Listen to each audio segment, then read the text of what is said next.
خدا تعالیٰ جل جلالہ قرآن کریم میں ارشاد فرماتا ہے وَإِذْ أَخَذْنَا مِيثَاقَكُمْ لَا تَسْفِكُونَ دِمَاءَكُمْ وَلَا تُخْرِجُونَ أَنفُسَكُمْ مِنْ دِيَارِكُمْ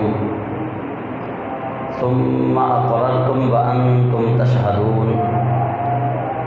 ثُمَّ أَنْتُمْ هَؤُلَاءِ تَقْتُلُونَ أَنفُسَكُمْ وَتُخْرِجُونَ فَرِيقًا مِنْكُمْ مِنْ دِيَارِهِمْ تظاهرون عليهم بالإثم والعدوان وإن يأتوكم أسارى تفادوهم وهو محرم عليكم إخراجهم أفتؤمنون ببعض الكتاب وتكفرون ببعض فما جزاء من يفعل ذلك منكم إلا خزي في الحياة الدنيا ويوم القيامة يردون إلى أشد العذاب وما الله بغافل عما تعملون۔ اس کا پہلے ترجمہ سماعت فرما لیں۔ بنی اسرائیل نے اللہ کریم سے جو وعدے کیے ان میں سے کچھ وعدے آیت نمبر 83 میں بیان کیے اور اب کچھ آیت نمبر 84 میں انہوں نے ایک وعدہ اللہ تعالیٰ سے یہ کیا کہ رب تعالیٰ فرماتا ہے وَإِذْ أَخَذْنَا مِيثَاقَكُمْ لَا تَسْفِكُونَ دِمَاءَكُمْ وَلَا تُخْرِجُونَ أَنفُسَكُمْ مِنْ دِيَارِكُمْ، اور اے بنی اسرائیل والو یاد کرو جب ہم نے تم سے یہ بھی عہد لیا تھا کہ لا تسفکون دماءکم، تم اپنوں کا خون نہیں بہاؤ گے، ولا تخرجون فریقا ولا تخرجون انفسکم من دیارکم، اور نہ تم اپنوں کو ان کے گھروں سے نکالو گے، ثم اقررتم وانتم تشہدون، پھر تم نے اس بات پر اقرار کیا اور تم سارے گواہ بھی بنے، ثم انتم هؤلاء تقتلون انفسکم وتخرجون فریقا منکم من دیارہم، اور پھر تم نے انہیں قتل بھی کیا اپنوں کو اور ان کو ان کے گھروں سے بھی نکالا، تظاہرون علیہم بالاثم والعدوان، اور تم نے گناہ اور زیادتی پر مدد بھی کی، وَإِن يَأْتُوكُمْ أُسَارَى تُفَادُوهُمْ وَهُوَ مُحَرَّمٌ عَلَيْكُمْ إِخْرَاجُهُمْ، اور پھر جب وہ قیدی بن کر تمہارے پاس آئے تو تم نے انہیں بدلہ دے کر فدیہ دے کر چھڑا بھی لیا، وَهُوَ مُحَرَّمٌ عَلَيْكُمْ إِخْرَاجُهُمْ، حالانکہ ان کا گھروں سے نکالنا ہی تم پر حرام کر دیا گیا تھا، أَفَتُؤْمِنُونَ بِبَعْضِ الْكِتَابِ وَتَكْفُرُونَ بِبَعْضٍ، کیا تم آدھی کتاب پر ایمان لاتے ہو اور آدھی کتاب کا انکار کرتے ہو، فَمَا جَزَاءُ مَن يَفْعَلُ ذَلِكَ مِنكُمْ إِلَّا خِزْيٌ فِي الْحَيَاةِ الدُّنْيَا، فَمَا جَزَاءُ، کیا جزا ہے، مَن يَفْعَلُ ذَلِكَ، اس فعل کی، منکم تمہیں، یہ جو تم نے وعدہ شکنی کی ہے، فما جزاء، کیا جزا ہے اس کی، اللہ تعالیٰ نے خود ہی استفہامیہ انداز اپنا کر پھر خود ہی اعلان کیا، فرمایا الا خزی فی الحیات الدنیا ویوم القیامہ، اس کی سزا یہ ہے کہ تمہیں دنیا میں بھی رسوا کیا جائے گا اور آخرت میں بھی رسوا کیا جائے گا، یردون الی اشد العذاب، اور اللہ کے عذاب کی طرف تمہیں پھیرا جائے گا، وما اللہ بغافل عما تعملون، اور اللہ غافل نہیں ہے جو عمل تم نے کیے، جو تم کر رہے ہو۔ تو یہ آیت نمبر 84 اور 85 کا ترجمہ ہے۔ رب تعالیٰ جل جلالہ نے یہ فقط ہم سے ہی وعدہ نہیں لیا کہ تم نے قتل نہیں کرنا، ان سے بھی یہی معاہدہ تھا کہ تم بھی ناحق کسی کو قتل نہ کرنا، لا تسفکون دماءکم، گویا قتل جو ہے یہ کسی بھی شریعت کے اندر جائز نہ رہا، قتل کو ہر شریعت نے ناجائز رکھا، اور اللہ وحدہ لا شریک جل جلالہ کا یہ ازل سے ہی اصول ہے کہ اللہ کریم جل جلالہ کو قتل پسند نہیں، اور اس کی جو وضاحت ہے وہ ملائکہ نے بھی کی کہ اللہ تعالیٰ کو جو چیز پسند نہیں تھی فرشتوں نے اس کا اظہار بھی کیا، کہ جب اللہ تعالیٰ نے فرشتوں سے کہا کہ میں خلیفہ بنانے لگا ہوں، تو انہوں نے سب سے پہلی جو بات اللہ تعالیٰ سے کی وہ یہی تھی کہ یہ تو زمین میں خون ریزی کرے گا، اس کو خلیفہ بنائے گا، یا اللہ انسان تو خون ریزی کرے گا اور تجھے خون ریزی پسند نہیں ہے، یہ فساد برپا کرے گا، تجھے فساد پسند نہیں ہے۔ تو گویا فرشتے جو اللہ کریم جل جلالہ کے قرب خاص میں رہتے تھے، انہیں رب تعالیٰ جل جلالہ کی مشیت کا، اللہ تعالیٰ کی مرضی کا پہلے سے علم تھا، چونکہ وہ اللہ تعالیٰ کے قرب میں رہتے تھے۔ تو خدا تعالیٰ جل جلالہ کو جو چیزیں اللہ تعالیٰ کو غضب کے اندر اللہ کے غضب میں اضافہ کرتی تھی، ان میں یہی چیز تھی۔ اللہ کریم جل جلالہ نے چونکہ انسان کی تخلیق سے پہلے فرشتے موجود تھے، جن موجود تھے، جس طرح انسانوں میں لڑائیاں جھگڑے ہوتے ہیں ایسے ہی جنات کے اندر بھی لڑائیاں جھگڑے ہیں، جس طرح انسان کے قبائل ہیں ویسے ہی جنات کے بھی قبائل ہیں۔ تو گویا یہ ایک چیز عموماً قتل جو ہے یہ جنات کے اندر بھی ہوا ہوگا، اور اللہ کریم جل جلالہ نے اسے ناپسند فرمایا ہوگا، اور خون ریزی فساد یہ جنات کے اندر بھی ہوا ہوگا، رب تعالیٰ جل جلالہ نے اس کو ناپسند فرمایا ہوگا۔ اور اللہ کی ناپسندیدگی کے اظہار کی جو وجہ ہے وہ فرشتے بنے، کہ فرشتوں نے اس ناپسندیدگی کا اظہار پھر خود کر دیا کہ یا اللہ تیرے تو علم میں ہے کہ مالک تجھے تو قتل پسند نہیں ہے، اور جس کو تو اپنا خلیفہ بنانے جا رہا ہے یا اللہ یہ تو زمین میں خون ریزی کرے گا، قتل کرے گا، فساد برپا کرے گا۔ تو اللہ کریم جل جلالہ نے وہاں فرشتوں کو چپ کروایا اور ان سے کہا، فرمایا نہیں، جو میں جانتا ہوں وہ تم نہیں جانتے، انی اعلم ما لا تعلمون، جو مجھے علم ہے وہ تمہیں علم نہیں ہے۔ اور یہی اللہ کریم جل جلالہ نے انسانوں سے بھی وعدہ لیا۔ وہ وعدہ کیا ہے؟ وعدہ یہ ہے کہ ناحق قتل نہیں کرنا، بلکہ جو کوئی کسی کو ناحق قتل کرے، جو ناحق قتل کرے گا اس کے لیے سزا کیا ہے؟ اگر کوئی کسی مسلمان کو ناحق قتل کرے تو اللہ فرماتا ہے خالدین فیہا ابدا، وہ جہنم کے اندر ہمیشہ ہمیشہ کے لیے چلا جائے گا جس نے کسی مسلمان کو ناحق قتل کیا۔ اب مسلمان جو ہے وہ دو طرح کا ہے، ایک ہے قلبی مسلمان، ایک ہے قانونی مسلمان، قانوناً مسلمان۔ جس طرح قرآن کریم کے اندر منافقین کو قانوناً مسلمان کہا گیا کہ وہ معنی کے اعتبار سے مسلمان تھے، مسلمان کی جو تعریف ہے اس تعریف کے اعتبار سے وہ مسلمان تھے، لیکن وہ اقرار باللسان تک محدود تھے، تصدیق بالقلب سے خالی تھے۔ مسلمان تو تھے لیکن قلبی مسلمان نہیں تھے۔ تو یہاں جو وعدہ لیا جا رہا ہے وَإِذْ أَخَذْنَا مِيثَاقَكُمْ لَا تَسْفِكُونَ دِمَاءَكُمْ،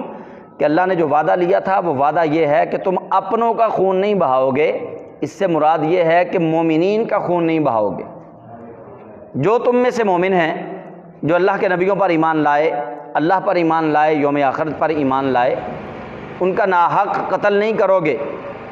یہاں یہ وعدہ لیا جا رہا ہے، مفسرین نے اس کی تفسیر کے اندر بہت سارے عقدے جو ہیں ان کو کھولا۔ انہوں نے کہا کہ یہاں عام طور پہ لا تسفکون دماءکم، اس سے مراد یہ نہیں ہے کہ تم کسی کو قتل کرو گے نہیں، بلکہ راہ خدا کے اندر کفار و مشرکین کو قتل کرنا اللہ تعالیٰ کا پسندیدہ اور محبوب عمل ہے، کہ جو اللہ تعالیٰ کے دشمنوں کو ختم کرے، اللہ کریم جل جلالہ اس سے محبت کرتا ہے۔ تو فرمایا کہ لا تسفکون دماءکم سے مراد یہ نہیں ہے کہ عموماً تم نے قتل کرنا ہی نہیں، قتال کرنا ہی نہیں ہے، قتال کرنا ہے لیکن مسلمانوں کا قتال نہیں کرنا، مسلمانوں کو قتل نہیں کرنا۔ تو مسلمان کی دو قسمیں ہیں، ایک مسلمان ہے قانوناً اور ایک مسلمان ہے قلباً۔ جو قلبی مسلمان ہے وہ اقرار باللسان پر بھی اس کا عمل ہے اور تصدیق بالقلب پر بھی اس کا عمل ہے، یعنی وہ زبان سے اقرار کرتا ہے اور دل سے اس کی تصدیق کرتا ہے۔ تو گویا اس آیت کے اندر اللہ کریم جل جلالہ جو وعدہ لے رہا ہے اس وعدہ سے مراد یہ ہے کہ تم کسی مومن کو قتل نہیں کرو گے، جو تم میں سے مومن ہوں گے انہیں قتل نہیں کرنا تم نے۔ ولا تخرجون انفسکم من دیارکم، اور جو تم میں سے مومن ہوں گے تم نے انہیں ان کے گھروں سے نہیں نکالنا، ان کے گھروں سے بھی تم نہیں نکالو گے۔ لیکن منافقین کے لیے کیا حکم آیا؟ منافقین کے لیے حکم یہ تھا کہ انہیں اس بستی سے ہی نکال دو، انہیں اس بستی سے نکال دیا گیا، بلکہ منافقین کی مسجد کو اللہ اور اس کے رسول نے مسجد نام نہیں رکھنے دیا کہ وہ لفظ مسجد کا اطلاق اپنے عبادت خانے پر کریں، کیونکہ وہ قانوناً تو مسلمان تھے، یعنی ان کی زبان جو تھی، زبان سے انہوں نے اللہ کی توحید کا اقرار کیا، رسول اللہ صلی اللہ علیہ وسلم کی رسالت کا اقرار کیا، لیکن دل ان کے جو تھے وہ اللہ اور اس کے رسول صلی اللہ علیہ وسلم کی محبت سے خالی تھے۔ تو رب تعالیٰ جل جلالہ نے یہ وعدہ ایسے اشخاص کے لیے نہیں لیا، کیونکہ نبی پاک علیہ السلام کے زمانہ اقدس میں جب مسجد ضرار تعمیر کی گئی، منافقین نے مسجد ضرار بنائی، تو رسول اللہ علیہ السلام کو اللہ تعالیٰ نے حکم دیا، فرمایا حبیب پیارے آپ کو انہوں نے بلایا ہے افتتاح کے لیے، ایک نماز پڑھنے کے لیے، تو آپ چلے جائیے، آپ وہاں جائیے ضرور، لیکن نماز پڑھنے یا پڑھانے کے لیے نہ جائیے، بلکہ ان کی مسجد کو گرانے کے لیے جائیے۔ لمسجد اسس علی التقوی، مسجد تو وہ ہے جس کی پہلی اینٹ جو ہے وہ تقوی کی بنیاد پہ رکھی گئی، اور تقوی نام کس چیز کا ہے؟ تقوی اللہ اور اس کے رسول سے ٹوٹ کر محبت کرنے کا نام تقوی ہے۔ تو یہاں اس آیت میں جو وعدہ لیا جا رہا ہے وہ وعدہ یہ ہے، چونکہ مدینہ منورہ کے جو گرد و نواح تھے، مدینہ منورہ کے جن کو ہم دیہات کہتے ہیں، تو وہاں یہودیوں کے دو قبیلے بنو قریظہ اور بنو نذیر، یہ مدینہ کے دیہاتوں میں تھے، مدینہ شہر سے جو نواح میں بستیاں تھیں ان میں بنو قریظہ اور بنو نذیر، اور اوس اور خزرج یہ دونوں مدینہ منورہ میں تھے، شہر کے اندر یہ رہتے تھے، اوس و خزرج، یہ دو قبیلے اوس اور خزرج۔ جو بنو قریظہ تھے وہ اوس کے ساتھ ان کی بنتی تھی، اور جو بنو نذیر تھے ان کی خزرج کے ساتھ بنتی تھی، یعنی مدینے کا ایک قبیلہ دیہاتوں میں رہنے والے دو جو یہودیوں کے قبیلے سے ان کے ساتھ اس کی اٹیچمنٹ تھی،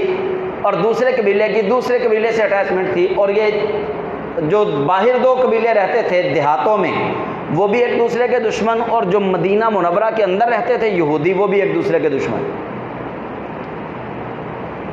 اب اندر سے یہودیوں کا ایک قبیلہ باہر والے یہودیوں کے ایک قبیلے کی مدد کرتا تھا۔ اللہ کریم جل جلالہ نے ان سب سے یہ وعدہ لیا ہوا تھا، اور پھر وہ کرتے کیا تھے؟ جس طرح آج کل ہمارے سیاستدان کرتے ہیں، خود ہی پھنسا دیا، پھر خود ہی ضمانت کروانے کے لیے وہاں پہنچ گئے۔ وہ قرآن پاک نے ان کی یہ بیان فرمائی ہے سیدھی سیدھی یہ بات۔ اچھا وہ کرتے کیا تھے؟ اللہ تعالیٰ فرماتا ہے کہ انہوں نے پہلے ہم سے وعدہ کیا کہ ہم نہ قتل کریں گے، نہ ہم ایک دوسرے کو گھروں سے نکالیں گے۔ اللہ فرماتا ہے ثم اقررتم، پھر تم نے اس بات پر اقرار کیا، پکا وعدہ کر لیا تم نے، وانتم تشہدون، اور تم سارے اس بات پر گواہ ہو کہ تم نے میرے ساتھ یہ وعدہ کیا تھا کہ یا اللہ ہم نہیں ناحق قتل کریں گے، یا اللہ ہم نہیں اپنوں کو مسلمانوں کو گھروں سے نہیں نکالیں گے۔ ثم انتم ہؤلاء تقتلون انفسکم، اور پھر تم ہی تھے نا جنہوں نے قتل بھی کیا، وتخرجون فریقا منکم من دیارہم، اور ایک گروہ نے دوسرے گروہ کے لوگوں کو ان کے گھروں سے بھی نکالا۔ فرمایا وہ تم ہی ہو نا جنہوں نے پھر یہ وعدہ خلافی کی، اور تظاہرون علیہم بالاثم والعدوان، اور پھر تم نے ایک دوسرے کی گناہ اور زیادتی پر مدد بھی کی، یعنی اوس جو تھے یہ بنو قریظہ کی مدد کرتے تھے، اور خزرج جو تھے یہ بنو نذیر کی مدد کرتے تھے، ایک دوسرے کی مدد گناہ اور زیادتی کے کاموں میں یہ کرنا شروع ہو گئے۔ اور اللہ کریم اب ان کی سیاست کی بات اللہ فرماتا ہے کہ تم اتنے سیاسی لوگ تھے، وَإِن يَأْتُوكُمْ أُسَارَىٰ تُفَادُوهُمْ وَهُوَ مُحَرَّمٌ عَلَيْكُمْ إِخْرَاجُهُمْ، اور جب ان میں سے کوئی پکڑ کے ایک گروہ دوسرے گروہ کے بندے کو پکڑ کے گرفتار کر لیتا تو پھر چودھری کیا کہتے ہیں؟ چلو کوئی گل نہیں، یہ پیسے میں بھر دینا، چھڑ دے، مطلب خود ہی اس کا فدیہ دیتے، اچھا چلیں اس کو چھوڑ دیں، کوئی بات نہیں، اس کو چھوڑ دیں، اس کے پیسے میں دے دیتا ہوں۔ اللہ تعالیٰ فرماتا ہے وَهُوَ مُحَرَّمٌ عَلَيْكُمْ إِخْرَاجُهُمْ، حالانکہ ان کا گھروں سے نکالنا تم پر حرام کر دیا گیا تھا، اور اب تم سیاست چمکا رہے ہو کہ پہلے خود ہی ان کو ان کے گھروں سے نکالا، اب جب وہ قیدی بن کے تمہارے پاس دوبارہ واپس آئے ہیں اور تم اپنی سیاست چمکا رہے ہو، تم کہتے ہو کہ چلو کوئی بات نہیں، ان کو چھوڑ دو، ہم فدیہ دیتے ہیں، تو رب تعالیٰ جل جلالہ نے ان کی اس بات پہ سرزنش فرمائی، اور سرزنش بھی اتنی اہم کہ ہمارے لیے بھی وہ اللہ کریم جل جلالہ نے سبق دیا ہمیں۔ اللہ فرماتا ہے افتؤمنون ببعض الکتاب وتکفرون ببعض، فرمایا کیا تم آدھی کتاب پر، کچھ کتاب کے حصے پر ایمان لے کر آتے ہو اور باقی کتاب کا انکار کرتے ہو؟ یہ چھوٹی بات نہیں اللہ کریم نے جو کہی ہے۔ اگر ہم من حیث القوم اپنے آپ کو دیکھیں تو ہم بھی اسی بیماری کے اندر مبتلا ہیں۔ عدل ختم ہو گیا، انصاف ختم ہو گیا، اور فلاحی کام جو ہیں ان کے اندر بھی کمیشن آ گیا، فلاحی کاموں میں بھی اب وہ جو اللہ رسول صلی اللہ علیہ وسلم کی رضا تھی وہ ختم ہو گئی۔ صدقات و زکوٰۃ جو ہیں ان میں بھی آپ دیکھ لیں بہت سارے لوگ ایسے ہیں، کچھ اللہ کے نیک بندے بھی ہیں جو اللہ کی رضا کے لیے ہی صدقات و خیرات کرتے ہیں، لیکن زیادہ لوگ ایسے ہیں کہ جو زکوٰۃ ان لوگوں کو دیتے ہیں جو ان کے کام آتے ہیں، جو ان کا حقہ جو ہے نا وہ تیار رکھتے ہیں، جو ان کی چاپلوسی کرتے ہیں، جو ان کے کام آتے ہیں، انہیں صدقہ اور زکوٰۃ دیتے ہیں۔ تو اللہ تعالیٰ ایسی چیزوں سے منع فرما رہا ہے۔ اللہ فرماتا ہے افتؤمنون ببعض الکتاب وتکفرون ببعض، کیا تم آدھی کتاب پر ایمان لاتے ہو اور آدھی کتاب کا انکار کرتے ہو؟ فرمایا اللہ کریم جل جلالہ کو یہ بات ہرگز پسند نہیں ہے کہ تم ایک طرف تو اپنی زبان سے اقرار کرو کہ ہم مومن مسلمان ہیں، اور دوسری طرف اپنے دل سے پھر بغض بھی رکھو، اللہ اور اس کے رسول کے فیصلوں کو مانو بھی نہ۔ فرمایا یہ اتنا کبھی عمل ہے، فما جزاء من یفعل ذلک منکم، اب تم ہی بتا دو کہ تم نے یہ جو وعدہ خلافی کی ہے، تم نے یہ جو عہد شکنی کی ہے، تم نے جو اللہ تعالیٰ سے بار بار وعدے کیے اور پھر ان وعدوں کو توڑا ہے، اللہ فرماتا ہے فما جزاء من یفعل ذلک منکم، اب تم خود ہی بتاؤ کہ اس کی جزا تمہیں کیا ملے، اس کی سزا تمہیں کیا دی جائے۔ تو رب تعالیٰ جل جلالہ نے پھر خود ہی آگے ارشاد فرمایا الا خزی فی الحیات الدنیا و یوم القیامہ، رب فرماتا ہے کہ ہاں اب تمہیں اس کی سزا میں دوں گا، تم نے جو بار بار وعدہ خلافی کی ہے، جو بار بار وعدے توڑے ہیں، اللہ فرماتے ہیں اس کی سزا یہ ہے کہ تم دنیا میں بھی رسوا رہو گے اور آخرت میں بھی برباد رہو گے۔ اب تمہارا کوئی کھاتا نہیں رہے گا، نہ تم مسلمانوں میں رہو گے نہ تم کافروں میں رہو گے،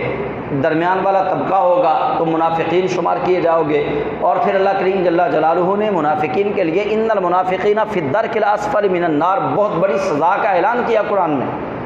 فرمایا منافقین جو ہیں یہ وادی درک میں رہیں گے، درک وادی جہنم کی، اس کے اندر منافقین رہیں گے۔ اور درک وادی کیا ہے؟ درک وادی وہ ہے کہ جہاں سارے جہنمیوں کا خون، سارے جہنمیوں کی پیپ درک وادی کے اندر جمع ہوگی، اس درک وادی کے اندر اللہ کریم جل جلالہ منافقین کو رکھے گا۔ اور آج ہمارے لیے بھی یہ لمحہ فکریہ ہے کہ ہم افتؤمنون ببعض الکتاب وتکفرون ببعض، کتاب کے کچھ حصے پر ایمان لاتے ہیں اور کچھ حصے کا ہم انکار کر رہے ہیں۔ گو ہم زبان سے اقرار اس کا انکار نہیں کر رہے کہ ہم قرآن پاک کو نہیں مانتے، گو ہم دل سے انکار نہیں کر رہے کہ ہم نے قرآن کو چھوڑ دیا ہے، لیکن ہم اپنے اعمال کے ذریعے قرآن پاک کا انکار کر رہے ہیں۔ اپنے اعمال کے ذریعے ہم نے قرآن پاک کا انکار شروع کر رکھا ہے۔ ہم اپنے گھریلو معاملات کو دیکھ لیں، محلے کے معاملات کو دیکھ لیں، اپنے دیہات کے معاملات کو دیکھ لیں، اور اپنی زندگی کے معاملات کو دیکھ لیں۔ تمام معاملات کو جب انسان سب سے بڑا مفتی انسان کا اپنا دل ہے، یہ رسول اللہ صلی اللہ علیہ وسلم کے فرمان کا مفہوم ہے کہ سب سے بڑا مفتی جو ہے، صحابہ نے رسول اللہ علیہ السلام سے پوچھا تھا یا رسول اللہ گناہ کیا ہے؟ فرمایا جو تیرے دل کو برا لگے۔ یا رسول اللہ نیکی کیا ہے؟ فرمایا تیرا دل تجھے بتائے گا، جو اچھی چیز ہوگی دل اس پہ بھی گواہی دے گا۔ گویا انسان کا دل جو ہے یہ سب سے بڑا مفتی ہے۔ میں آپ جیسا ہی ایک انسان ہوں جس طرح آپ ہیں، اور آپ بھی میرے جیسے انسان ہیں۔ ہم جب گناہ کا کوئی کام کرنے لگتے ہیں تو دو طرح کی اندر سے ہی آوازیں آتی ہیں۔ ایک خواہش ہوتی ہے ہماری جو اس گناہ کی طرف ہم کو مائل کر رہی ہوتی ہے، اور دوسری دل سے ایک آواز آ رہی ہوتی ہے اللہ کے خوف کے لیے، ہمیں ڈرانے کے لیے، اور وہ صدا اندر سے آ رہی ہوتی ہے۔ اس صدا کا پیغام کیا ہوتا ہے؟ یہ غلط کام ہے، نہ کرنا، اللہ دیکھ رہا ہے۔ تو گویا رب تعالیٰ جل جلالہ نے اپنے بندے کو بچانے کے لیے انتظام تو کر رکھا ہے، لیکن اگر کوئی بندہ اپنے اعمال کے ذریعے اللہ کی کتاب کا انکار کرے، عملی طور پر اللہ کی کتاب سے دور ہو جائے، تو پھر رب تعالیٰ جل جلالہ ایسی قوموں کے مقدر میں سوائے رسوائی کے کچھ اور نہیں رکھتا۔ الا خزیٌ، سوائے بربادی کے، سوائے رسوائی کے کوئی سزا نہیں پھر کہ جب تم کتاب کے بعد حصوں پر ایمان لاؤ گے۔ ہم کتاب کے بعد حصوں پر ایمان لے آئے، وہ کون سے حصے ہیں؟ ہمیں جنت والی آیتیں بڑی اچھی لگتی ہیں، بخشش والی آیتیں ہمیں بڑی اچھی لگتی ہیں، رسول اللہ صلی اللہ علیہ وآلہ وسلم کی شفاعت کا ذکر جس قرآن پاک کی آیت میں ہے وہ ہمیں بڑی اچھی لگتی ہیں، اولیاء کاملین سے محبت کا سبق جن آیات میں ہے یا اولیاء کاملین کی نسبت کا سبق قرآن پاک کی جن آیات میں ہے وہ ہمیں بڑی اچھی لگتی ہیں، لیکن جھوٹ سے بچنے والی آیات، سچ پہ ڈٹ جانے والی آیات، اور سود سے بچنے والی آیات، زنا سے بچنے والی آیات، فریب سے بچنے والی آیات اور فریب نہ دینے کا جن آیتوں میں ذکر ہے وہ ساری ہم بھول بیٹھے ہیں، ہم یاد کرنا بھی نہیں چاہتے، ہم وہ تعلیمات لینا بھی نہیں چاہتے۔ اچھا، ایک اور جو ہمارے ہاں عموماً میں نے کئی بزرگوں سے یہ بات سنی، بزرگوں سے مراد جو جن کے بال سفید ہو گئے اور وہ دین کی طرف زیادہ نہ آ سکے، دین کا علم زیادہ نہ حاصل کر سکے، انہیں کئی بار ایسا ہوا کہ میں نے جب کوئی مسئلہ سمجھانے کی کوشش کی، ایک ہمارے پاس ہی بابا جی، وہ 86 سال کے ہیں، وہ ہڈی جوڑ کا مطلب وہ ان کا پیشہ ہے، ہڈیاں جوڑتے ہیں، تو وہ ایک دن مجھے کہنے لگے، وہ ایک بابا جی ان کی جو بیوی ہیں وہ بھی ضعیف العمر ہیں، وہ ہمارے ہاں وہاں اسکول کے اندر ہمارے ساتھ ہی ہوتے ہیں، تو انہوں نے اپنی بیوی کو مائی کہا اور مجھے مخاطب ہو کر کہنے لگے کہ مائی صاحبہ آ گئی ہیں، آپ ان سے کہہ دیں۔ وہ بابا جی جو 86 سالہ میرے پاس بیٹھے کہنے لگے ان کا نکاح ٹوٹ گیا۔ میں نے کہا بابا جی وہ کیسے ٹوٹ گیا؟ کہنے لگے اس نے مائی کہہ دیا تو نکاح ٹوٹ گیا۔ اچھا، میں نے جب ان کو مسئلہ بتایا، قرآن پاک کی آیت سنائی کہ اللہ تعالیٰ قرآن پاک میں فرماتا ہے کہ ماں کہنے سے نکاح نہیں ٹوٹتا، اس کو سورہ احزاب میں زہار کہا گیا ہے، تو زہار جو ہے یہ سابقہ امتوں میں لوگ اس وہم کے اندر مبتلا تھے کہ ان میں سے جب کوئی اپنی بیوی کو ماں کہہ بیٹھتا تو وہ اپنی بیوی کو اپنے اوپر حرام سمجھتا، لیکن رسول اللہ علیہ السلام نے آ کر اس فعل کبھی کو ختم کر دیا۔ آپ نے فرمایا ماں کہنے سے بیوی ماں نہیں بن جاتی، ماں کہنے سے طلاق نہیں ہوتی، تو رسول اللہ صلی اللہ علیہ وسلم نے اس کو فعل کبھی کو ختم فرما دیا۔ اچھا، وہ بابا جی مجھے کہنے لگے نہ نہ نہ نہ نہ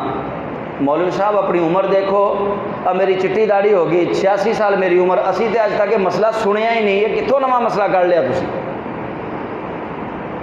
یہ نواں مسئلہ کتوں لے کے آ گیا تسی؟ میں نے کہا بابا جی یہ تو قرآن پاک کا مسئلہ ہے، سورہ احزاب ہے، اللہ تعالیٰ قرآن پاک میں ارشاد فرماتا ہے کہ رسول اللہ علیہ السلام نے آ کر اس رسم بد کو ختم کیا، اور اللہ کے نبی صلی اللہ علیہ وسلم نے فرمایا کہ تم سے پہلی قومیں، وہ جب کوئی بندہ اپنی بیوی کو ماں کہہ بیٹھتا تو وہ اپنی بیوی کو سمجھتا مجھ پہ حرام ہو گئی، تو اللہ تعالیٰ نے قرآن پاک میں فرمایا کہ اللہ کریم نے انہیں تمہاری مائیں نہیں بنایا، تمہاری بیویوں کو تمہاری مائیں نہیں بنایا، لہٰذا ماں کہنے سے نکاح نہیں ٹوٹتا۔ وہ بابا جی صرف یہی بات نہیں کہی، بس نویں مولوی اٹھ پے، قیامت دیا نشانیاں، بس 86 سال میری عمر ہوگی، میں تو آج تک یہ گل ہی نہیں سنی۔ اچھا، یہ جو چیز ہے اس نے ہمیں بہت زیادہ دین سے دور کر رکھا ہے کہ جو چیز ہمارے من کو اچھی لگتی ہے ہم سمجھتے ہیں وہ حدیث ہے، وہ نعوذ باللہ ہم سمجھتے ہیں یہ قرآن کا مفہوم ہے، نعوذ باللہ ہم سمجھتے ہیں یہ دین ہے، حالانکہ علم جو ہے یہ کسی مولوی کی میراث نہیں ہے، علم کسی محدث کی میراث نہیں ہے، علم تو اللہ تعالیٰ کی دین ہے۔ اچھا، پھر انہوں نے جو آخری جملہ کہا میں وہ آپ کو سنانا چاہتا ہوں۔ وہ کہنے لگے بس یہ اسے واسطے اسی جڑا نا زیادہ قرآن نہیں پڑھتے، مسئلے کا پتہ لگے نا تو پھر سزا بھی بڑی چوکھی ملتی ہے، اسی بس اسے واسطے جڑنا جاہل رہنا ہی پسند کرتے ہیں کہ اگر اسی قرآن پڑھیا یا مولویاں لاگے بیٹھے جن مسئلے کا سانوں پتہ لگے گا تو بس پھر ساڑھے تو پابندیاں لازمی ہونیاں نے، سانوں وہ بچنا پینا، اس واسطے اسی مولویاں لاگے بہندے ہی نہیں، جان چھٹی جھگڑا پار، ہم مولویوں کے قریب بیٹھتے ہی نہیں ہیں، بیٹھیں گے مسئلے کا پتہ چلے گا تو جس مسئلے کا پتہ چل گیا تو پھر ہمیں اس پہ عمل کرنا پڑے گا، اگر ہم نے عمل نہ کیا تو قیامت کے دن اللہ کی بارگاہ میں ہم بے عمل اٹھیں گے۔ تو اس سے بہتر ہے کہ ہم جاہل رہیں، ہمیں علم ہی نہ ہو، جب ہمیں علم نہیں ہوگا تو سزا بھی اللہ کی بارگاہ سے نہیں ہوگی۔ تو یہ اللہ کریم جل جلالہ فرما رہا ہے افتؤمنون ببعض الکتاب وتکفرون ببعض،